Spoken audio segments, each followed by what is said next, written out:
I'd now like to introduce tonight's featured speaker.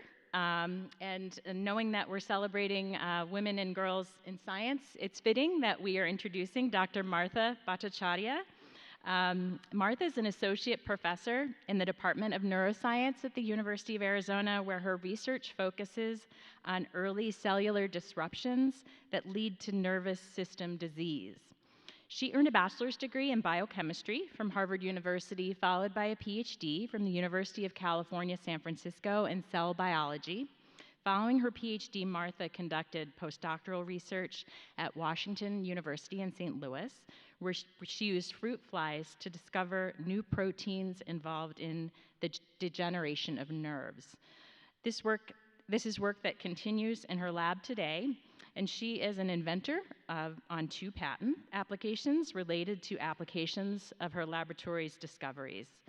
Martha is also the recipient of an NSF Career Award, which is the National Science Foundation's most prestigious award in support of early career faculty who have the potential to serve as academic role models in both research and education.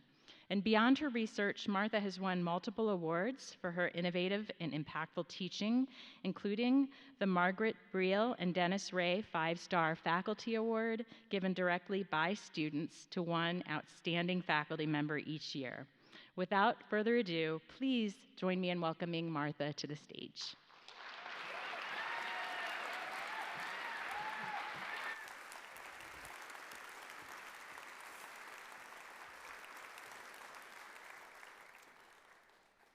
Thank you so much for coming out tonight. It's really a pleasure to see so many people in the audience. And I hope that what I'm going to do tonight is to tell you a little bit about the work that we do here at the University of Arizona and also from other labs all around the world to advance our understanding of the brain. I want to start by talking about what I think are the essential traits of scientists. And maybe the first trait that you think about is curiosity. Curiosity is something that we're born with, but it's not just a quirk of childhood meant to fade as we age. It's something we can grow and feed, and it can turn into something more than just trivia knowledge. It could turn into a new medicine, or a disease-resistant crop, or even a new way to generate energy. Scientists often don't know what the impacts of their work is going to be in advance of their work. But we do it anyway.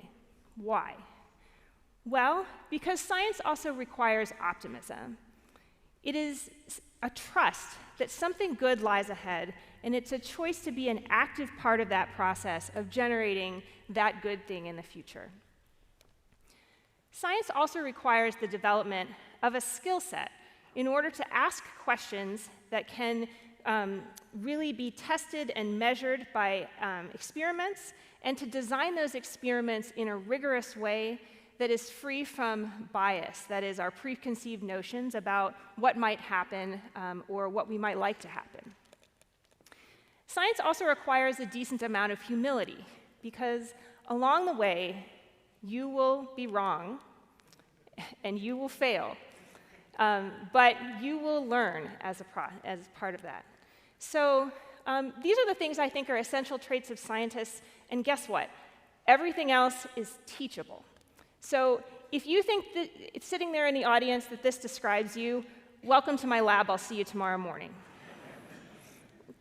So what I'm hoping to do tonight is to tell you a little bit about my own personal curiosity quest and where it's led me, and then maybe along the way, hopefully inspire you to look a little more deeply at your world and ask your own scientific questions. So this image behind me reminds you of a stained glass window, maybe in a Gothic church in Europe. Stained glass windows, when they were first developed, took months to make because of the intricate designs of the glass and the dyes that needed to be put into that glass. Now, I realize you probably know that you're not looking at a stained glass window. You're looking at the wing of a butterfly. And what I hope you notice is the butterfly has thousands of iridescent scales that are grouped by color and shape. And in contrast to the stained glass window that took months and months to make, This butterfly wing can be created during metamorphosis in 7 to 10 days. Now, a butterfly wing is beautiful, and of course we all love butterflies because they are beautiful, but they don't make these wings just for beauty. Obviously, they need them to fly, they need them to attract mates, they need them sometimes to deter predators. But I bet you didn't know that recently scientists found that there are microstructures on butterfly wings that allow them to regulate their own internal body temperature. That is to retain heat when it's too cold and to release heat when it's too warm. These microstructures on butterfly wings may present an innovative solution to the next generation design of heat-efficient buildings. And butterflies can do this with a layer of cells that is just 1 cell thick. So I decided to start this lecture with butterflies because I wanted to illustrate the types of things that we can learn from the animals that are all around us, and also give you a sense of the kinds of things that we might not know in advance that we can learn from studying an organism that's out there we can find easily in the wild. So that begs the question, if we can learn how to design better energy-efficient buildings using lessons from butterfly wings, what else might we be able to understand from insects that might be able to improve human health? So the take-home message of my talk tonight is that we use common genetics between insects, and most of what I'll talk about tonight is fruit flies, and humans to learn some basic principles of human nervous system disease. So I'm going to tell you, the beginning of the talk will be mostly about why I think insects are a great system to ask these questions. And then I will spend some time talking about 2 examples where my lab has started to make contributions in the areas of nerve injury responses and also neurodegenerative disease. And I'm going to talk about one specific disease, amyotrophic lateral sclerosis, or ALS. So first, I want to tell you why I think insects are really fascinating. So first, they are all around us. Let's see, do I need to play the video? Nope, that's okay. Well, this is a video. I took this in a nice Tucson day in the botanical garden to really look at what insects are doing around me. And so I don't expect you to love every insect that you come across. I will confess that my least favorite insect in Tucson is a fire ant. Okay, maybe anyone else with me? So I don't expect you to love them all, but they really do some fascinating things, and if you're paying attention to your surroundings, anywhere you look is full of insects, and most of them are harmless to humans. So if we take insects as a group, the bigger group called arthropods, and these are all the animals that have segmented body plans and an external skeleton, their bodies contain more carbon than any other group in the animal kingdom. So they are everywhere, and if we literally stop to smell the flowers like they do, we can learn some really fascinating things from them. All right, second, they are ancient. So scientists think that insects evolved about 480 million years ago, and the first fossils of them come much later in about the time of the dinosaurs. So there are very few animals alive here on Earth today that are in a similar form to the same ones that existed at the time of the dinosaurs.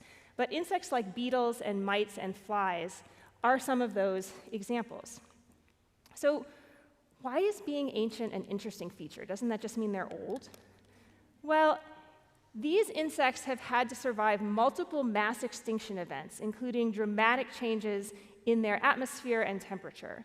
So I think we have a lot to learn from insects and how they've managed to adapt and survive in this changing world.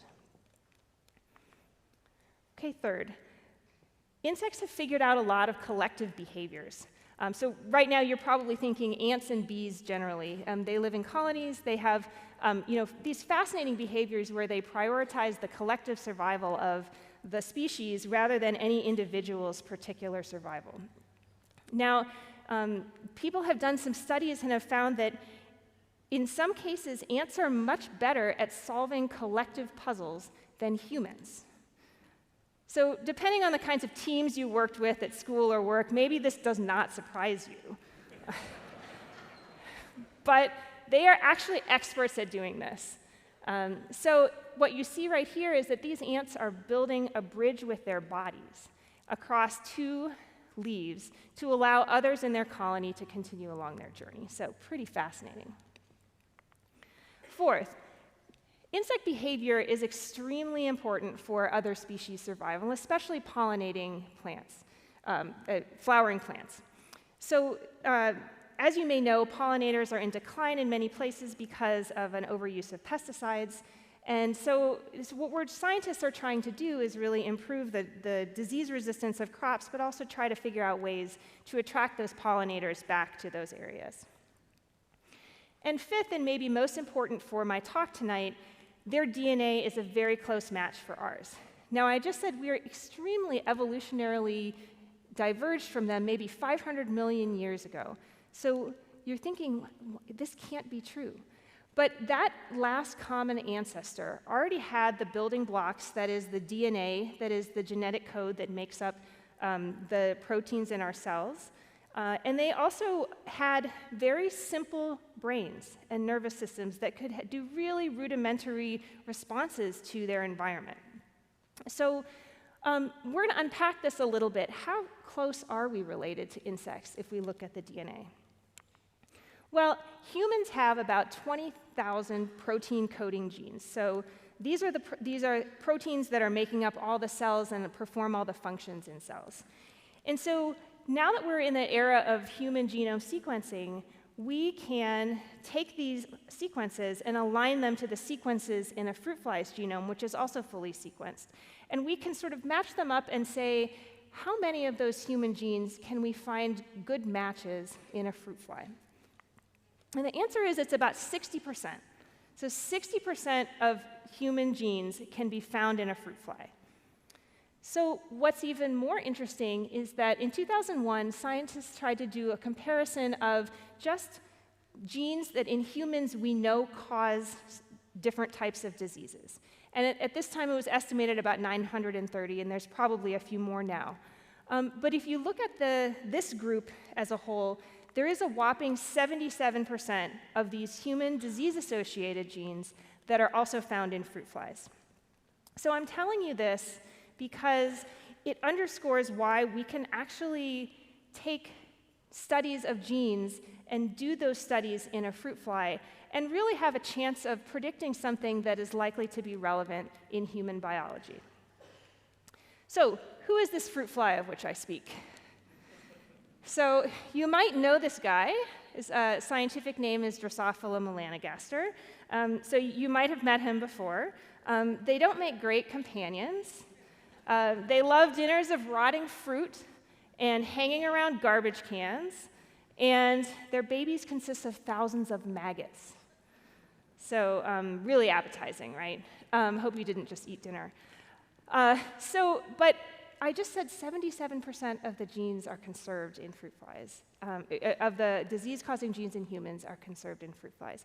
So fruit flies have actually been around as an animal that we are learning human biology from for over 100 years. And that means that we actually have had 6 Nobel Prizes given for discoveries that were made in fruit flies. And Nobel Prizes are really given to things that are quite impactful.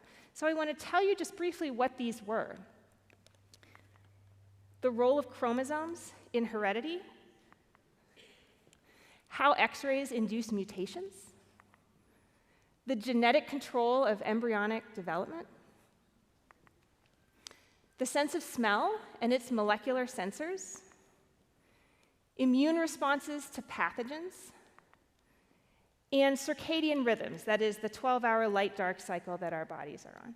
So this is an amazing breadth of things, and I think that's one of the great things about the fruit fly system is that it's so conserved that we can ask all sorts of biological questions and hope to get answers that will have an impact. So I'm a neuroscientist, and my questions are generally about the brain. So what's inside a fruit fly's brain? So I'm going to talk about a major cell type in the brain called a neuron. For the aficionados out there, I know there are lots of other cell types in the brain. I'm going to ignore them, mostly, for today. Sorry. But we're going to talk about the neuron. So I first want to introduce you to parts of a neuron. Maybe this is a refresher, but that's okay. So neurons don't look like the cells that you probably first recognized in a biology textbook. They're not these spherical blobs, right? They have specialized structures that allow them to perform a specialized function in the brain. So first they have dendrites. Those receive information from other cells in their environment or maybe from the external environment.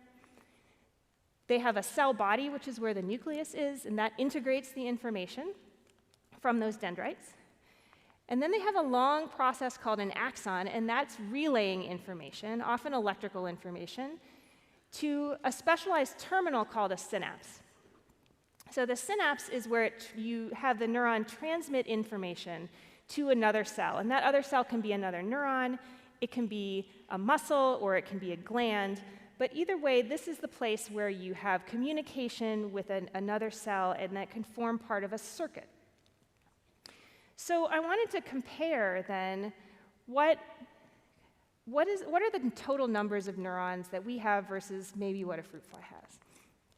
So if we look at humans, humans have about 73 billion neurons. They have 100 trillion synapses. Their lifespan, as we heard from Dr. Sutphin's talk last week, is about 80 plus years. And of course, our cost is priceless. Now, if we look at flies, flies have 140,000 neurons, about 50 million synapses.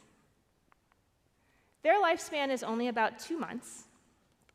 And if I want to study a particular gene in a fruit fly, I can get that from a stock center with a modification to that particular gene, and it costs me about $25.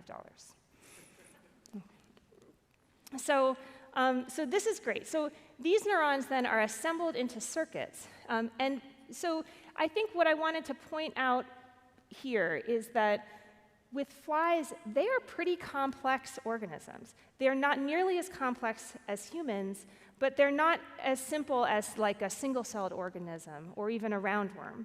So they have a lot more neurons and synapses, and they live in sort of a sweet spot of biology because they have these complicated circuits that can execute complicated behaviors. And so because of that, the National Institutes of Health has spent about 10 years on a project that's funded by an initiative called the Brain Initiative to actually map the entire fruit fly nervous system at an anatomical level. So this will give us a wiring diagram, or a roadmap, if you will. And this was an investment that was, as I said, over 10 years. Over 100 labs participated in this project. And so what I hope you'll see here is this is the fly's equivalent of the spinal cord, called a thoracic ganglion. It's organized into 6 lobes. And what you're seeing now is ascending sensory neurons that are carrying information up to the brain.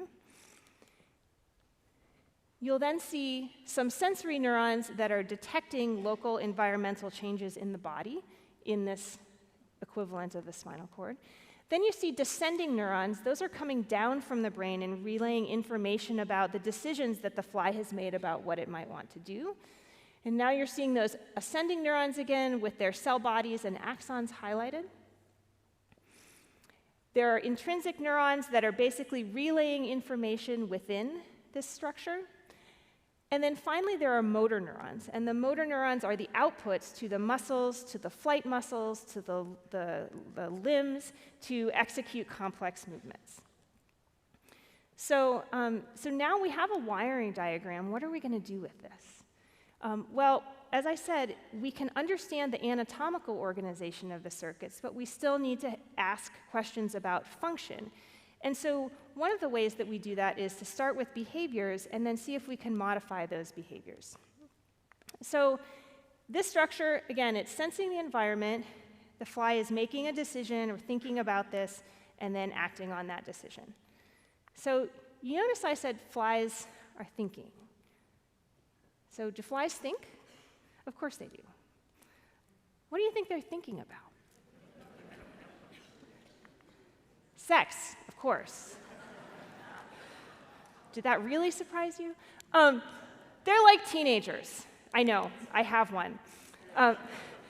Here, the male fly is pursuing a female fly, and he's doing a complicated mating dance that includes opening and closing his wing, and then what you can't hear is that he's actually singing to her. And the female is making decisions based on the male, based on whether she's feeling receptive, and sort of like what the male is doing. Okay, so I want to make 2 points with this video. One is that flies can execute these incredibly complicated behaviors in a sequence, and can change those sequences in response to environmental cues, just like we can. The second thing is that what you're seeing on those flies are these little dots and lines. That's how we quantify behavior. So this actually comes from a machine learning program that we use in the lab to identify what flies look like and then track them autonomously through videos. And I'll show some examples of how we're using that to study ALS later on in the talk. All right, what else is interesting that flies can do? Well, they actually also show interesting, complicated behaviors like aggression. So in this video, what you're seeing is 2 male flies in an arena. And the tester fly this is the lower one, has a light-activated protein. So what you'll see is when the light comes on, which is the purple, then you get this hyperactivity of that fly. And then he starts attacking the other one. And this is all because what's happening in this video is the scientists are activating a very specific circuit in the brain of that fly, and then that fly is responding appropriately because that circuit was turned on. So why might this be interesting? Well, if we can learn how to alter aggressive states by changing circuits or their function or their activity, maybe we can help interfere in neuropsychiatric disorders where aggression is one part of the change there.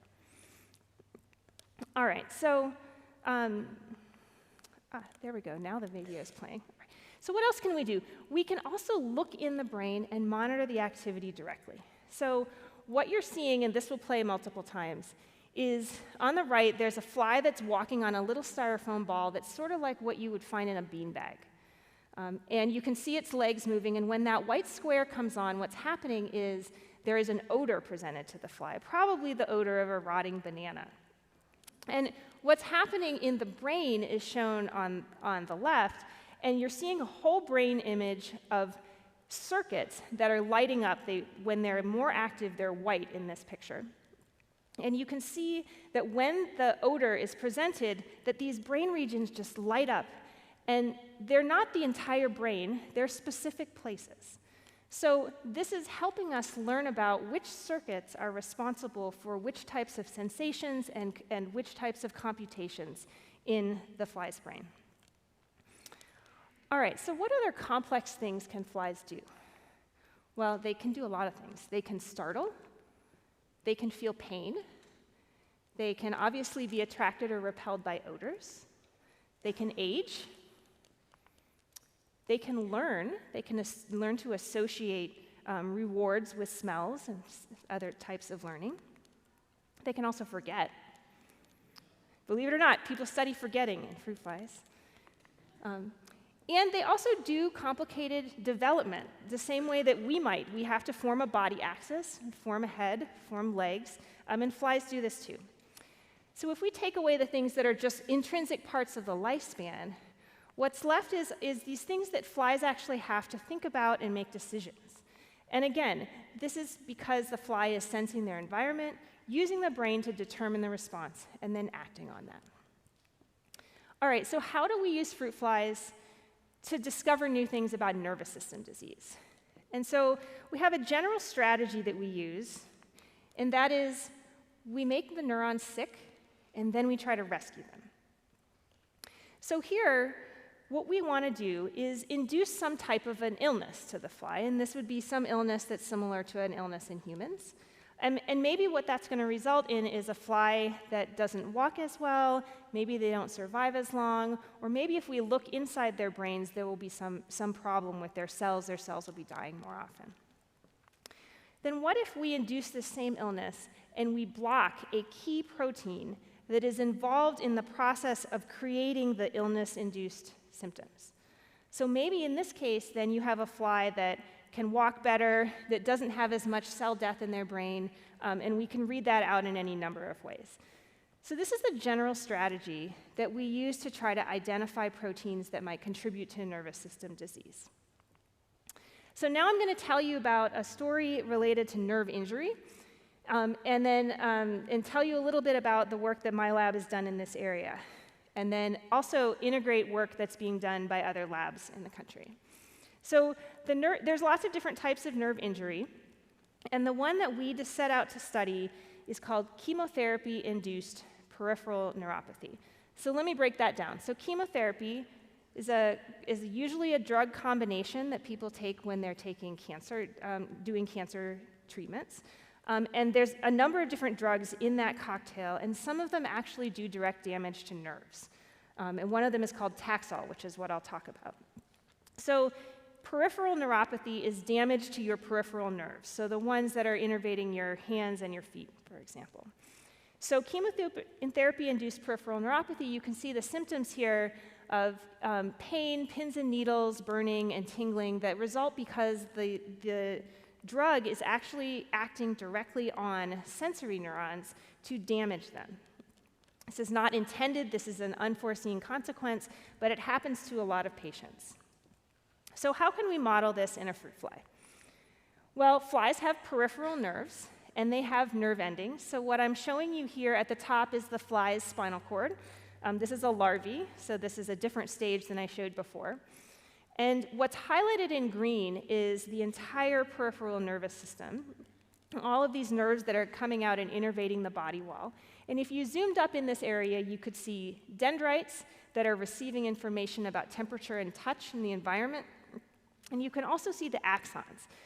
In this particular picture, you're seeing a full nerve in red, and then a couple of axons labeled in green, and that allow us to really get a sense of what's going on at the individual axon level.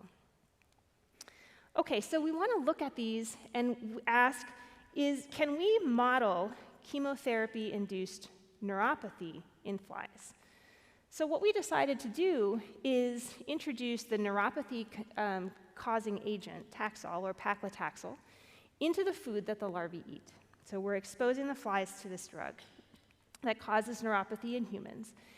And so if you see a fly's nerve that has no treatment, this is what it looks like. If they're exposed to Taxol, what you see swellings that happen along the length of the nerve. You see disconnected pieces of nerves that are left. And so sometimes you get loss of the green signal entirely.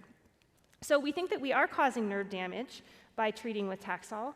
And if we want to get a higher resolution view, we can use a different microscopy technique called electron microscopy. And we can look at a cross-section of these nerves to take a better view.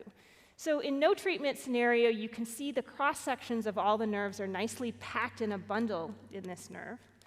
Whereas in a Taxol-treated animal, you see gaps, you see less neurons, and a little bit of collapsing of this entire nerve.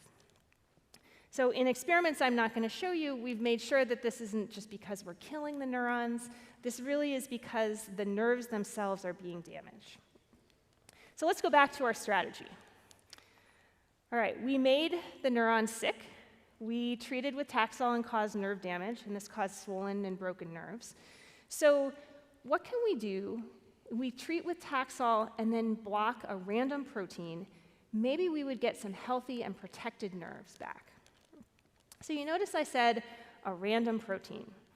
All right, so this actually means that we did what's called a genetic screen.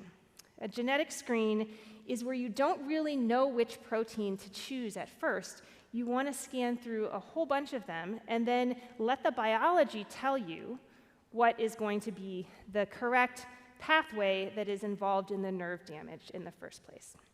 So we screened over 2,000 genes. This took a couple years. And they weren't completely chosen at random. So we chose genes that A, had matches in the human genome, which you would probably want to do, and B, we chose proteins that were likely to be expressed in the neurons themselves. So when we were changing them, it was likely that we would actually change a protein that was there. But that's it. Beyond that, we didn't make any assumptions. We went through 2,000 random proteins and looked for things and asked what was the biology going to tell us, and who might emerge from this screen to give us some interesting biology. So one of the genes that we discovered was a protein called transmembrane protein 184B. Now that's a mouthful. I wish it had a better name. I'm sorry. I'll just call it TMEM for the rest of my talk. But these are pictures from the original screen where, and just showing the green channel, so just showing the axons inside the nerve. And what you're seeing is in no treatment conditions, you see those two nerves. The outline is shown in the white dots. And in a Taxol-treated case, there's a nerve there, but you trust me, but there's no axons. And then in a Taxol-treated case where we've removed the TMEM gene, you can see that the axons are remarkably preserved. So this was really, I couldn't sleep the night I saw this. This is sometimes what scientists do when they find a big discovery. I didn't trust myself for a while. So we wanted to have some independent ways to look for this. But I also want to underscore before I go on that no one would have had any idea to pick this protein unless we did a really unbiased look at all of these genes and let the biology tell us what to look at. So that is the real power of doing something in a fruit fly, is we can look at 2,000 genes. And it's not that big of a deal. It just takes 2 years. So I didn't trust myself, and we also wanted to make sure that this was actually working in more complex organisms like mice. Unfortunately, we had access to a mouse that had a disruption in this gene. And so we did a similar experiment, but instead of treating with a chemotherapy drug, Taxol, we decided to just do a direct nerve injury, which was a little bit simpler. So these are cross-sections of a mouse sciatic nerve. You have a sciatic nerve too. It sort of runs down your leg. What you're seeing there is that the profiles, circular profiles of axons, and the really dark stain is myelin that's wrapping those axons and insulating them. So if you take an injury and you do an injury and you look at this nerve 3 days later, this doesn't look nearly as good. So the axons are collapsing and there's a lot of space, similar to the picture of the fly nerve that I showed you before. And so if we do this in a mouse that does not have the TMEM gene, you see that these look pretty good 3 days after nerve injury. So less of the axons are collapsed. Some of them are. It's not perfect. But it's definitely a preservation of the nerves better than the control mouse, the injured mouse that has TMEM184B. So we've been working on this gene now for quite some time, and I still have a lot to find out about it. We still don't quite know how it does this. And there's a couple of graduate students in my lab who are really working hard on this, and so maybe the next time I give a lecture, I'll be able to tell you all about that. But I want to say that the screen that we did was not the only one going on at the time. In fact, I certainly was not the only one that had thought, maybe we should do a screen in flies for axon degeneration. So I'm going to share another story that came from another lab at the same time, doing a slightly different variation of this screen. And so what you're seeing on this picture is olfactory axons. So they did this in a different part of the fly. In the circle is the synapses and cell bodies, and then the axons are emanating down from the red arrow, you can see. And when you cut them, they disappear, similar to what I showed you with the Taxol treatment. But if you cut them and you remove a gene called SARM1, you see really remarkable preservation of these axons. And this is in a fly.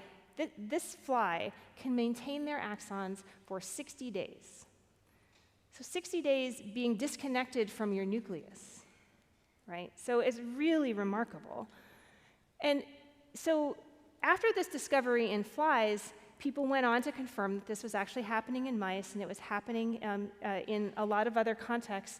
And crazily enough, we now appreciate that this gene, SARM1, again, something we would never have guessed in advance, we had to do a screen to find this out, was responsive to many, many different triggers of nerve damage, and that would get activated and cause axons to degenerate in many different types of nervous system diseases. So beyond just working on a single type of disease, this screen is informing things that could impact many different nervous system diseases. And so obviously, we want to get this to somewhere where it's useful for patients. And so what I'll tell you is that SARM1 inhibitors are already now in clinical trials. So, and these are from discoveries that were made in Drosophila all the way to human clinical trials for ALS and other neurological diseases. And so this is really the story that sort of comes full circle and illustrates why you can ask some basic questions in fruit flies that will really have relevance to human health. And I have a lot of optimism about the chances that these drugs will work for patients for many nerve disorders. All right, so let's go back to the stories that I was going to tell here. So the second story I want to tell is a little bit shorter, and it's about a specific nervous system disease called ALS. So I've introduced nerve degeneration already, but ALS is a specific type of neurodegenerative disease that affects motor neurons. So motor neurons are the output neurons that go to the muscle, and the process of ALS is really catastrophic. From diagnosis to ultimate death is usually between 3 and 5 years, so it's a very fast progressing disease. And it causes these motor neurons to weaken and die, and then people eventually become paralyzed. So you probably all are thinking Stephen Hawking. Stephen Hawking is an exception who lived extraordinarily long with ALS, and people are really trying to figure out how that managed to happen. And maybe we have some lessons to learn from him still. But generally, this is a very fast progressing disease. And so there's a number of reasons that, we know a lot about neurons, and we know a lot about the muscles. So, this is a neurodegenerative disease. What is it that's causing us to not have a treatment yet for ALS? There's a lot of things. I'm going to highlight 2 things. One is that ALS actually looks like a lot of other nervous system diseases. So it's actually really hard to diagnose. And I've learned this from talking to clinicians about when patients come into their clinics that a patient with ALS might look like a patient with acute nerve damage or some other kind of neuropathy. And so it's really hard to decide that someone has ALS, and that often delays treatments to prevent progression of the disease. All right, another reason is that there are a lot of different genetic changes in ALS. Maybe, maybe at least 30 genes that are causally linked to ALS, and then a whole bunch of others that could be modifying the disease, could make it worse or make it better depending on your circumstances. Okay, so we have a long ways to go in ALS. We really don't have very many treatments that will prolong life more than a few months for these patients. So what if we could look very early at the effects of specific ALS genetic changes? So the last screen that I told you about, the one where we screened through 2,000 genes, we actually had to dissect every single one of those flies and open them up and look at their nerves under a microscope. And it was painstaking work, and I had an undergraduate working with me who was a real trooper and helped me with this. But I really don't want to do that again. So we're trying to figure out, maybe there's some other ways where we could look at genetic changes that cause ALS and maybe do screens that are a little less invasive and maybe a little simpler. And so what we're trying to do is to apply new machine learning techniques to tell us about the fly's behavior. And so this is the way that we're doing that. So these sort of look like 1980s video games. But what you're seeing are a couple of flies in a 3D printed arena, and they are just walking around this arena, and we are taking a video of them over a couple of minutes. So the little dots and sticks are there. They're just like very small in these pictures.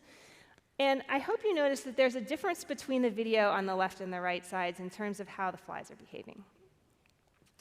So what the program does that's doing this is we train it how to recognize what a fly looks like. And then the model that we build then is able to predict where the flies are and where their legs are and wings are in space. And then it can read that throughout the entire video, and it can tell us not only just simple things like velocity or position, but it can also tell us about coordination. And that's sort of what we want to get to. Can we find ways to actually screen for coordination? So you may have guessed that this side is the ALS flies. They're not moving nearly as well in this picture. So we took this data and started to extract some numbers from it. So first, just the walking speed. Obviously, you can tell a difference from the video. So normal flies are walking pretty well, and the flies' average speed for ALS, they get worse as they age. They're not too bad at the beginning, but they get worse. But I just said we can do more than just velocity. So if we zoom up, and I apologize that this is a little bit pixelated, this is the mapping of the machine learning program onto the flies, where we can see where their legs are in space at any particular point. Now, it's not perfect. You know, you'll see that some of the dots end up not being quite where the legs are, but that's okay. We're getting a pretty good idea. And so we can actually ask what's happening to very specific metrics of coordination in these flies. And you can see that this actually has quite a big difference.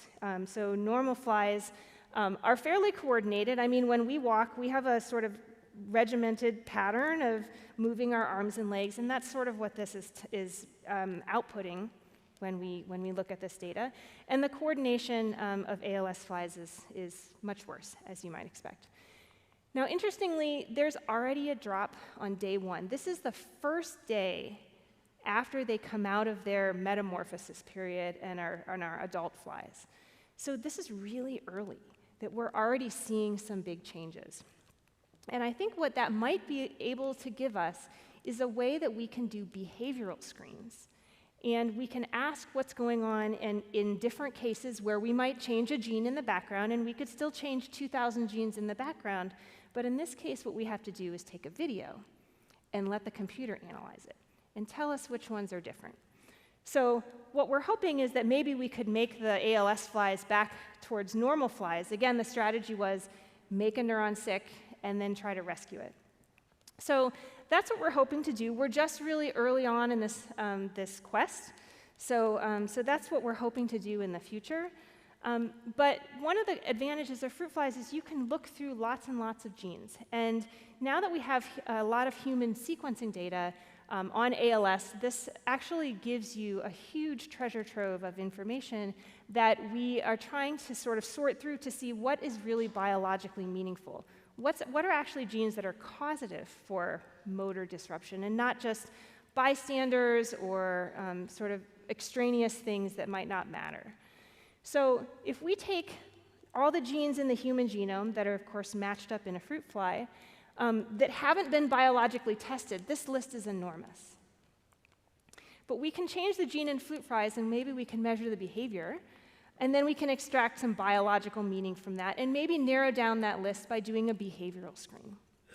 So that's the kind of thing that we can do in flies. Where would we take this in a person? Well, this is the big question. Can we use this type of technology to diagnose human ALS, maybe distinguish it from other disorders that look very similar, and then maybe monitor the progression? So this is really the goal. And right now, I'm working with a faculty member here in neurology and also another one in pharmacy to try to see if we can actually expand this to use these machine learning programs to start to look at human data and see if we can find subtle differences in the coordination or some other metric that might help us to look at diagnosis or look at progression. All right, so I've showed you these two examples of how we've used fruit flies and really trying to ask unbiased, rigorous questions that will help inform human biology. So in going back to the beginning, I think this all stemmed from a question of curiosity about how these nervous system diseases originated and how maybe we could use the fruit flies to study them. And it really underscores a process of basic science research that is really where a lot of discovery and creativity are happening. So I want to spend the last few minutes here talking about my scientific beginnings. So I remember middle school as being a time where I really was trying to figure out if I wanted to be a scientist.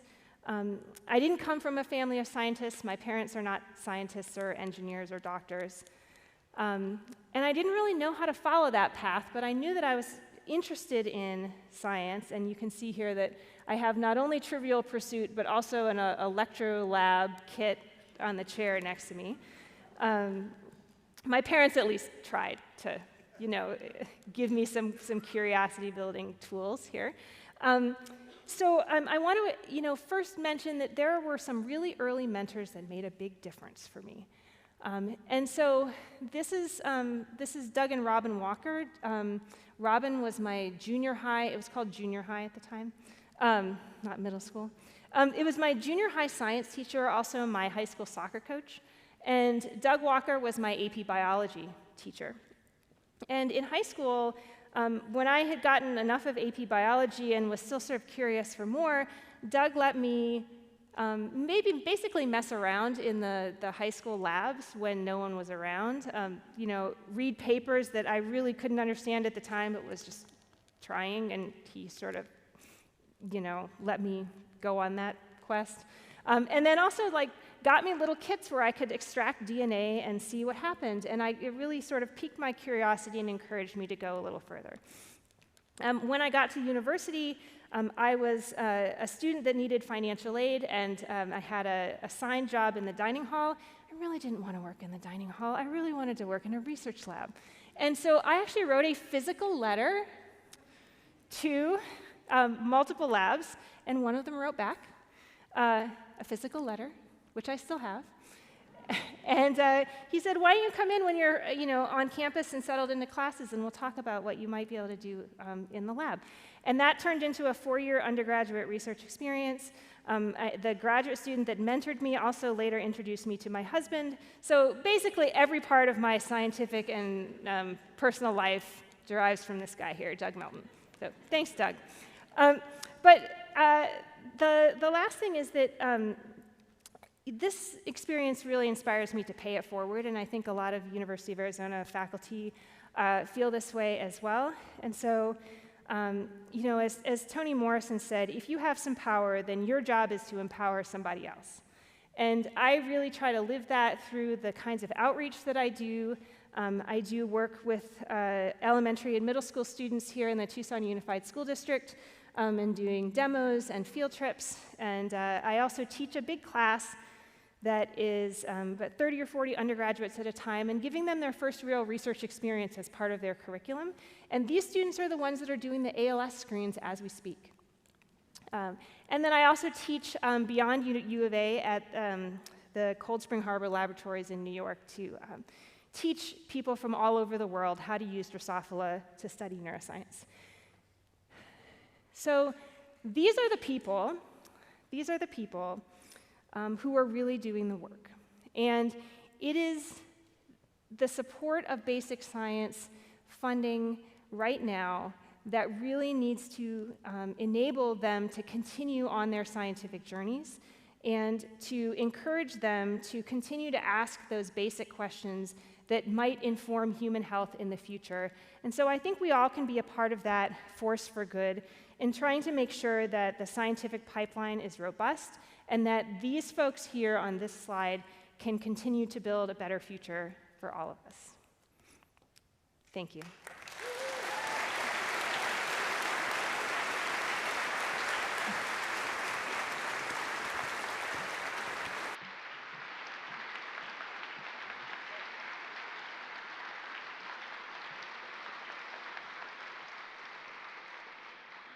So I just want to thank Martha again for that excellent, very understandable, but also very inspiring talk about our need to support future scientists. And I'd also like to invite all of you to next Tuesday's lecture series presentation. And remember, you'll get your scientist trading cards if you come to that lecture. And that features Dr. Lise Marie Imbert-Gerard, who's from the Department of Mathematics. And she's going to be talking to us about fusion energy. So with that, we're going to take a sneak peek at her talk here. Hopefully it'll be in English. Hi, I am Lise-Marie Bergerard, and I would like to invite you to join us next week at Centennial Hall for the third lecture of this series. The sun provides light and heat essential for sustaining life. It is the primary source of energy for Earth. It is powered by fusion reactions, and fusion has the potential to become a cornerstone of humanity's future energy landscape. In this talk, I will discuss how mathematical models and techniques are essential to fusion research and play a vital role in designing future reactors to make practical fusion energy a reality. So, very important point about next week's lecture is that it's on Tuesday because the Galaxy Slam game is on Wednesday night. And so come here on Tuesday and then tune into basketball and watch Galaxy Slam on Wednesday. We really look forward to seeing you here and hope you can join us. Good night, everyone. One more. If you want to ask Martha questions, I'm going to invite her out and have her come up here. Please feel free to connect with her and ask some questions. Thank you.